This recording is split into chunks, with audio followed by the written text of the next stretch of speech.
What color is the background? That's actually the wrong question. The better question is, what job is the background doing? Let me show you what I mean. It's natural to look at a reference photo and think, what color is the background? But that's actually not the first thing I'm thinking about. Before I worry about the exact color, I'm asking, what job is the background supposed to do? In this painting, the background has one very important job. Its job is to let the flowers and the goldfinch become the stars. It shouldn't demand attention. It shouldn't compete with the pretty goldfinch. It should quietly push everything else forward. And one of the biggest parts of that job is its value. Value simply means how light or dark a color is.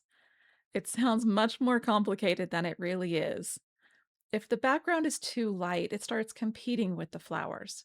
If it's too dark, the entire mood of the painting changes. So before I ever ask what's the exact green, I'm asking, is the background doing its job? If the value isn't right, the painting won't read the way you want it to. Everything else becomes harder because the relationships between the colors are working against you instead of with you.